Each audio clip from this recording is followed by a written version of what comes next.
Bismillahirrahmanirrahim.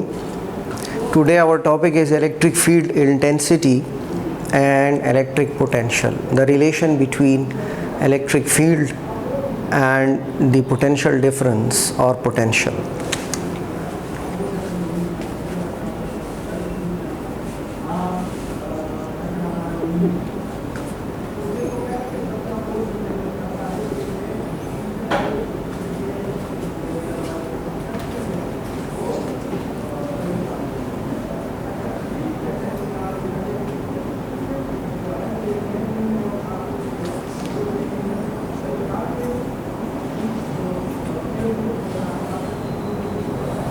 तो आज हम ये डिस्कस करेंगे कि potential difference, electric potential difference और इलेक्ट्रिक फील्ड जो है इसमें क्या रिलेशन है।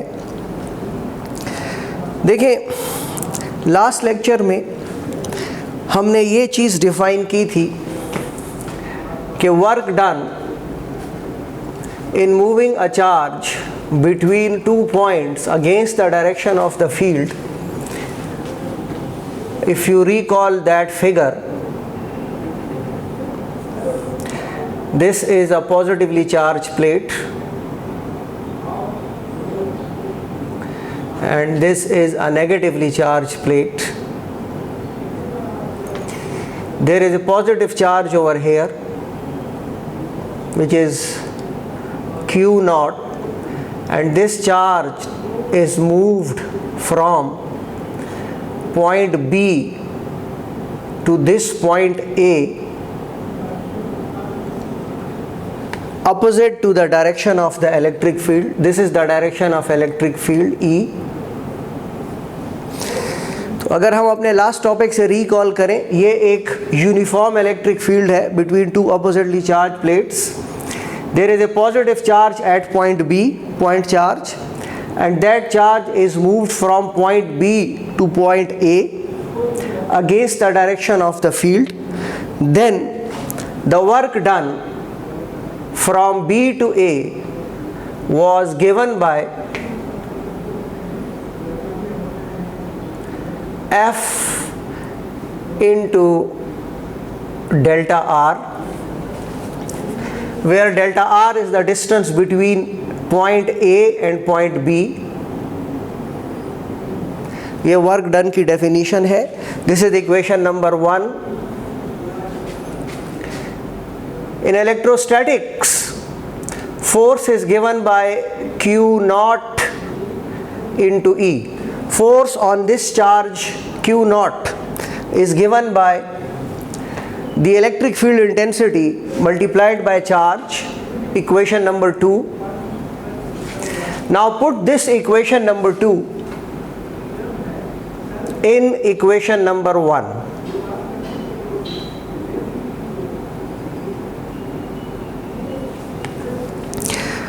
इक्वेशन 2 को हम इक्वेशन 1 में पुट कर देते हैं तो हमारे पास क्या आता है?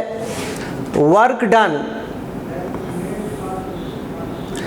In moving a charge from B to A is equal to Q naught E into delta R. This is equation number 3, where delta R is the distance between point B and point A.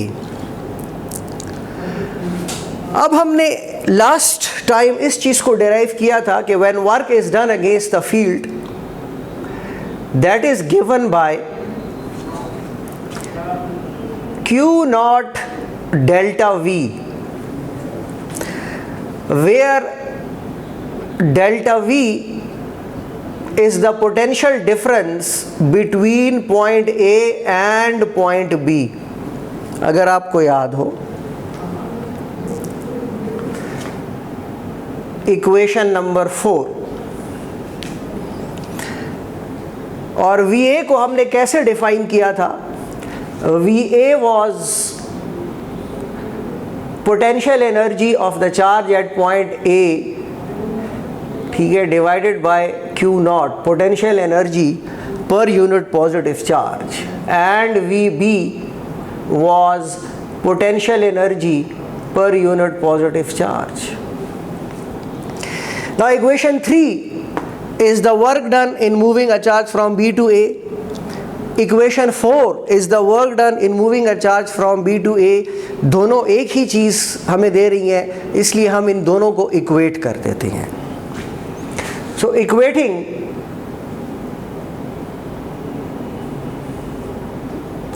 equation number 3 and equation number 4. तो देखिए हमारे पास आता है Q naught E delta R is equal to Q naught delta V, where delta V is the potential difference between point A and point B. यहाँ से हम लिख सकते हैं Q naught दोनों तरफ से कैंसल हो जाता है and we get E is equal to delta V by delta R.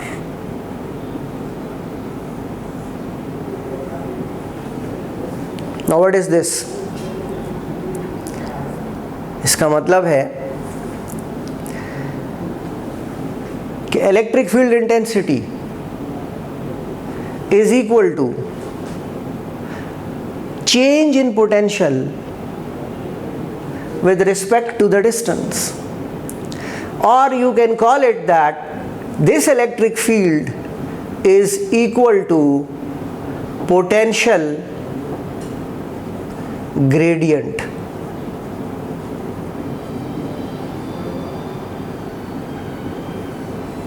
कि how potential is changing with distance.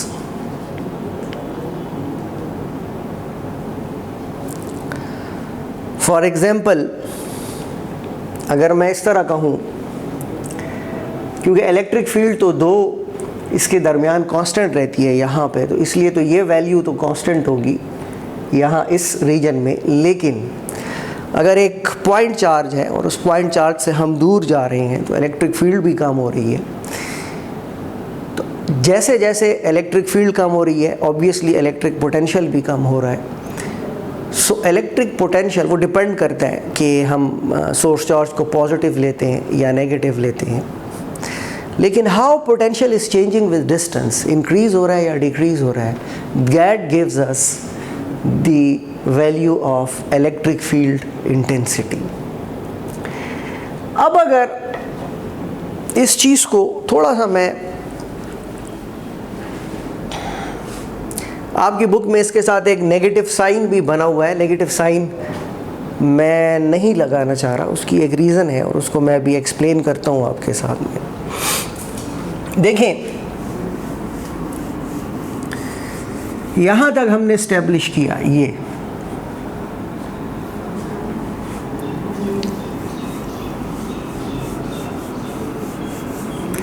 कि electric field is given by potential gradient,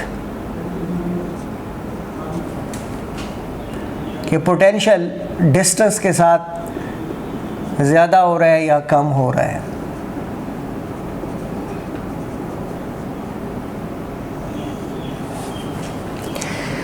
अब इसमें दो बातें आती हैं. देखें, केस 1, अगर मेरे पास एक सोर्स पॉजिटिव चार्ज है Q, this is source charge,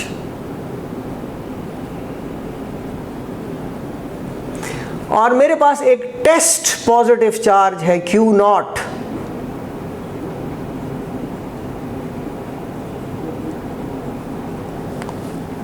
तो ये दोनों चार्जेस एक दूसरे को रिपेल कर रहे हैं, and this is the distance between them R. तो अगर मैं इस चार्ज को इस डायरेक्शन में मूव करता हूं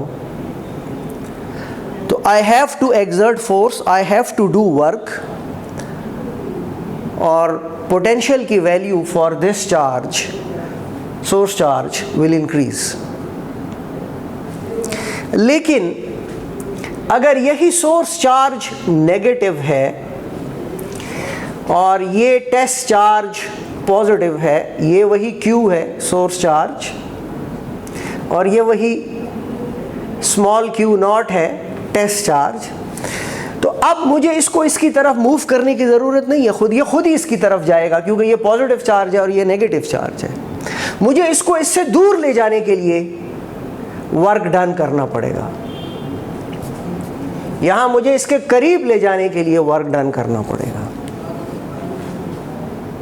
इसका मतलब ये है कि यहां विद डिक्रीजिंग डिस्टेंस पोटेंशियल जो है वो इंक्रीज हो रहा है, और यहाँ विद इंक्रीजिंग डिस्टेंस पोटेंशियल जो है वो इंक्रीज हो रहा है। तो इसलिए अगर लाइक चार्जेस होंगे तो उनको करीब जब हम लाते हैं तो उनका पोटेंशियल जो है वो ज़्यादा हो रहा है, और पोटेंशियल एनर्जी इस टेस्ट चार्ज की ज़्यादा हो रही है। और अगर अनलाइक चार्जेस हैं तो उनको दूर ले जाने के लिए हमें वर्क डन करना पड़ता है, क्योंकि वो अट्रैक्टिव फोर्सेस हैं, इसलिए पोटेंशियल एनर्जी इस चार्ज की ज़्यादा होती है। तो अगर मैं ग्राफ के साथ इसको शो करूं तो देखें, अट्रैक्टिव फोर्सेस के लिए जो ग्राफ है वो इस तरह होगा। देखिए, y एक्सिस पे है पोटेंशियल, x एक्सिस पर है डिस्टेंस, ये है हमारा ऑरिजिन 0। तो ये ग्राफ होगा अट्रैक्टिव फोर्सेस के लिए।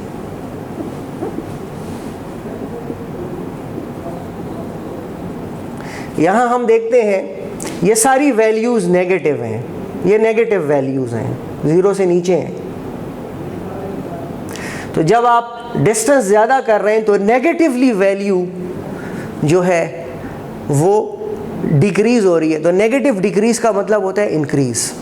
यानी फॉर एग्जांपल अगर यहाँ पर वैल्यू -10 वोल्ट है और यहाँ वैल्यू -2 वोल्ट है, तो ये -2 की वैल्यू -10 से ज़्यादा है, ये नेगेटिव वैल्यू है। तो this explains the attractive forces यहाँ। तो this is for attractive forces and this is for repulsive forces। तो repulsive forces के लिए अगर यही ग्राफ मैं ड्रॉ करूं तो वो कुछ इस तरह होगा। फिर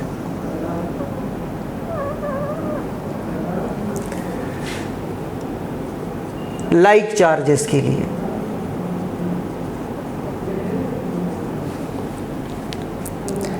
अब अगर आप देखें डिस्टेंस ज़्यादा हो रहा है तो पोटेंशियल की वैल्यू कम हो रही है।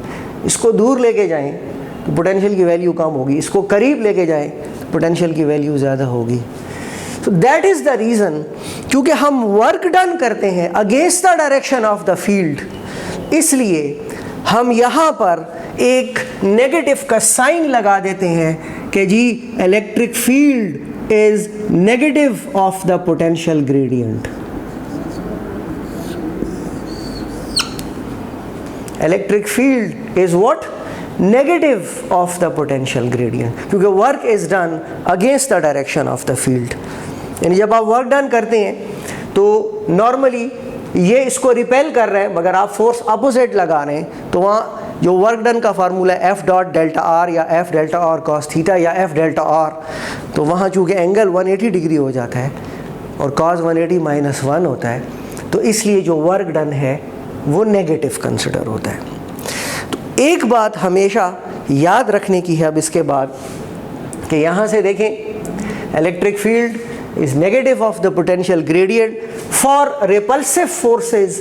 ये इस तरह का ग्राफ होगा अगर दोनों सोर्स चार्ज और टेस्ट चार्ज पॉजिटिव हों या सोर्स चार्ज और टेस्ट चार्ज दोनों नेगेटिव हों।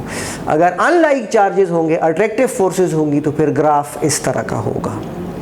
दोनों केसेस में electric field is negative of the potential gradient है। तो ये बात अपने जहन में रखें, और इस चीज़ को जो है अब हम थोड़ा सा आगे लेके चलते हैं। कैलकुलेशंस की जहाँ तक बात आती है, क्वेश्चंस को जब हम डिस्कस करते हैं तो उसमें भी मैं आपको 2-3 चीज़ें बता देता हूँ। अब ज़रा बड़ा क्लियरली एक चीज़ जो है उसको हम डिस्कस करते हैं कि जब हम इलेक्ट्रिक फील्ड को कैलकुलेट करते हैं, किसी भी इलेक्ट्रिक फील्ड को कैलकुलेट करेंगे, तो वहाँ हम ये कहते हैं कि अगर फॉर एग्जांपल ये एक पॉजिटिव चार्ज है, ये भी एक पॉजिटिव चार्ज है और ये भी एक पॉजिटिव चार्ज है, ये पॉजिटिव चार्ज है Q1, ये पॉजिटिव चार्ज है Q2 और ये पॉजिटिव चार्ज है Q3। अब अगर मैं आपको कह दूं कि इस पॉइंट पर आप इलेक्ट्रिक फील्ड कैलकुलेट करें, या चले इसको भी निकाल देते हैं बीच में से, हम कहते हैं जी there is a point in between them and that point is point P। यहाँ पे टोटल इलेक्ट्रिक फील्ड कैलकुलेट करें due to Q1 and due to Q2। तो अगर इसकी फील्ड मैं कैलकुलेट करता हूँ, उसको मैं कहता हूँ जी E1, electric field due to Q1। तो अगर मैं यहाँ एक पॉजिटिव चार्ज रखूँ तो ये उसको रिपेल करेगा, इसकी फील्ड की डायरेक्शन इस तरफ होगी E1। फॉर एग्जांपल ये डिस्टेंस जो है, ये डिस्टेंस है R1 और ये वाला डिस्टेंस है R2। तो देखिए इसकी इलेक्ट्रिक फील्ड होगी K Q1 divided by R1 square, और इलेक्ट्रिक फील्ड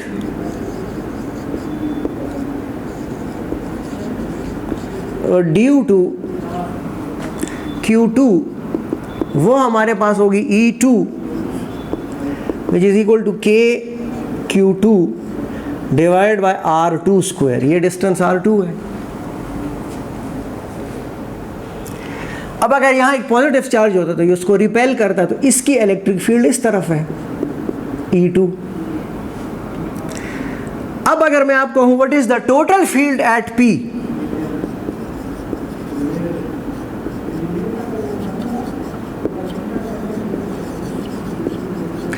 तो हम इसको इस तरह कहेंगे, क्योंकि ये अपोजिट है, सो टोटल विल बी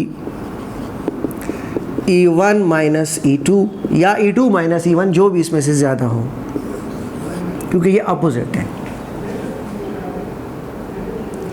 लेकिन अगर इसी चार्ज को उठाकर मैं इधर शिफ्ट कर दूं, देखें जी, this is Q2, this is charge Q1 and here is the point P। जहाँ एक पॉजिटिव चार्ज रखूँ तो this is the direction of electric field E1, positive charge को ये भी पॉजिटिव है, ये भी पॉजिटिव है, यहाँ टेस्ट चार्ज हो तो ये उसको रिपेल करेगा, टेस्ट चार्ज हमेशा पॉजिटिव होता है, और ये भी उसको रिपेल करेगा, E2 की डायरेक्शन भी यही होगी। तो अब अगर मैं कहूं कि इलेक्ट्रिक फील्ड टोटल कितनी है, तो वो हो जाएगा E1 प्लस E2, क्योंकि दोनों सेम डायरेक्शन में है।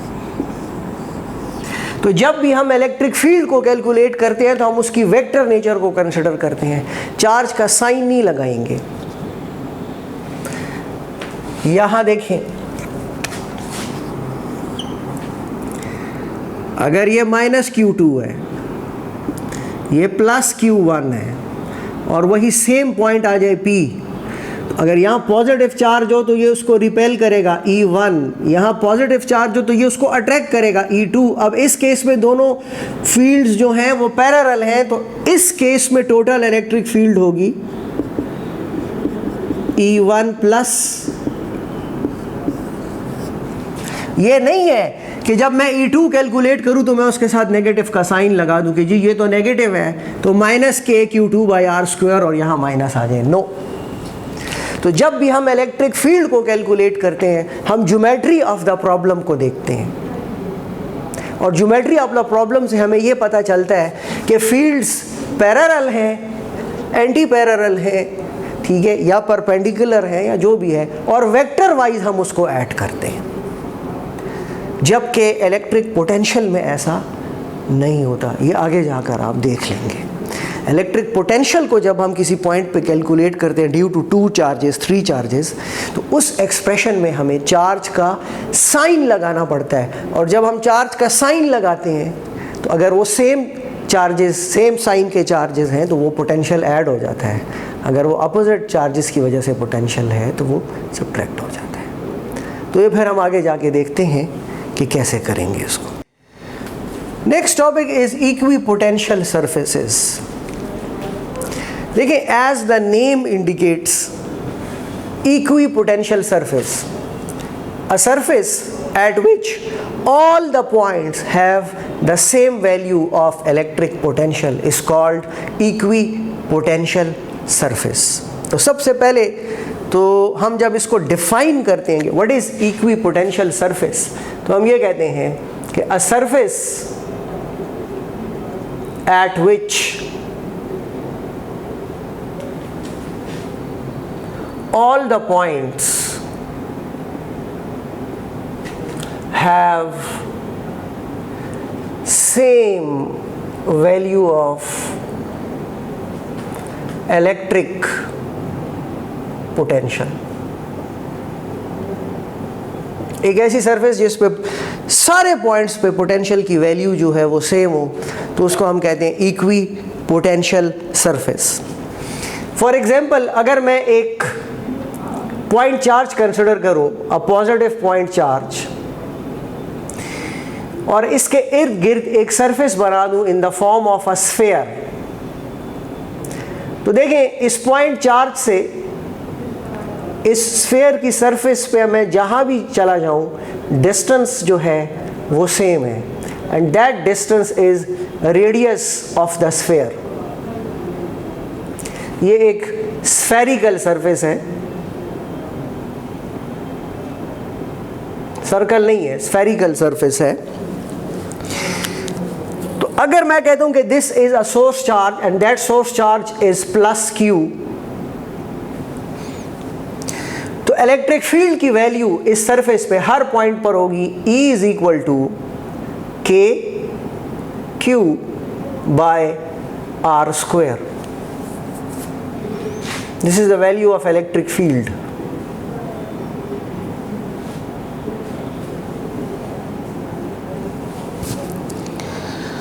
और हर पॉइंट पर इलेक्ट्रिक पोटेंशियल की वैल्यू जो है वो भी सेम होगी। सिर्फ ये होगा कि इलेक्ट्रिक फील्ड की डायरेक्शन, चूंकि ये वेक्टर क्वांटिटी है तो ये डिफरेंट डायरेक्शंस में होगी, और इलेक्ट्रिक पोटेंशियल जो है वो भी हर पॉइंट पे कांस्टेंट होगा।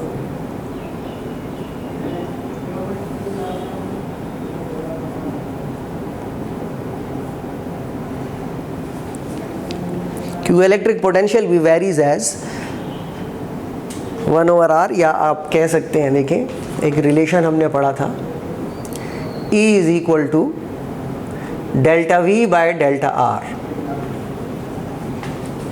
अब अगर इलेक्ट्रिक फील्ड हर पॉइंट पे कांस्टेंट है, यहां से देखें, if electric field is constant at every point, क्योंकि वो एज R वेरी करती है 1/r स्क्वायर, तो फिर हम ये कह सकते हैं कि delta V by delta R is constant.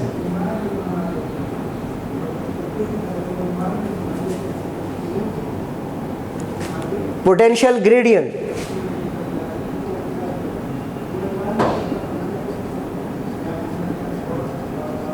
Is constant. Potential gradient is constant उसी सूरत में हो सकता है जब change in potential is zero, and change in potential is zero का मतलब होगा कि पोटेंशियल रिमेन्स कांस्टेंट।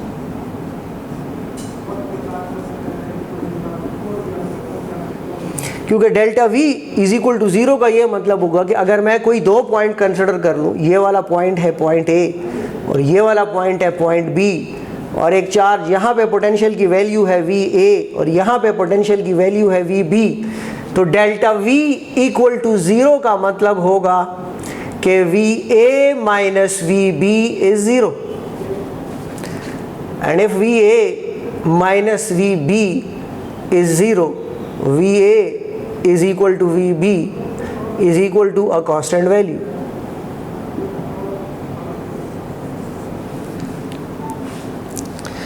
तो मैं ये कह सकता हूँ कि ये पूरी सरफेस, इसमें मैं कहीं पे चला जाऊँ, किसी एक पॉइंट से दूसरे पॉइंट पे पोटेंशियल की वैल्यू चेंज नहीं हो रही.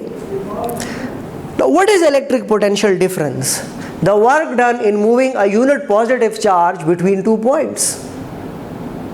तो अगर पोटेंशियल डिफरेंस ही जीरो है, सो वर्क डन, ये देखें जी, delta V is work done per unit positive test charge, and if it is zero, work done is zero.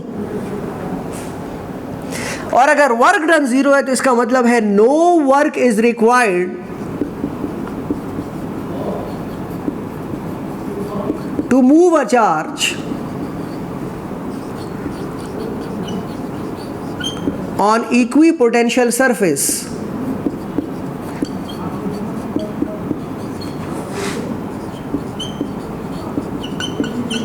from one point to the other. तो हम इसको ऐसे define करेंगे equipotential surface को कि a surface on which no work is required to move a charge from one point to the other against the direction of the electric field. क्योंकि work done हम against the direction of the electric field करते हैं.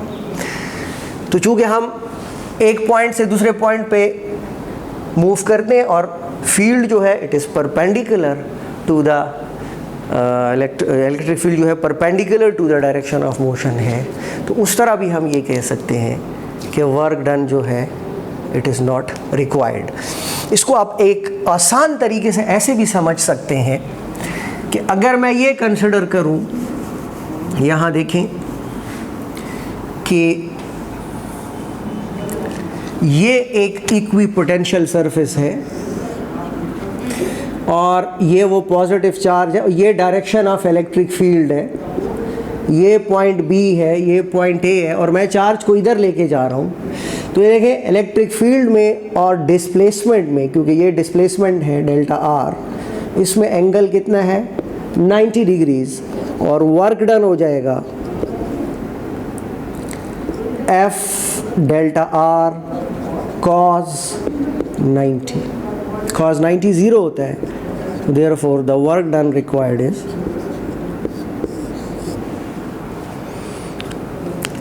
क्योंकि ना आप along the field जा रहे हैं ना आप opposite to the field जा रहे हैं, आप perpendicular to the field जा रहे हैं.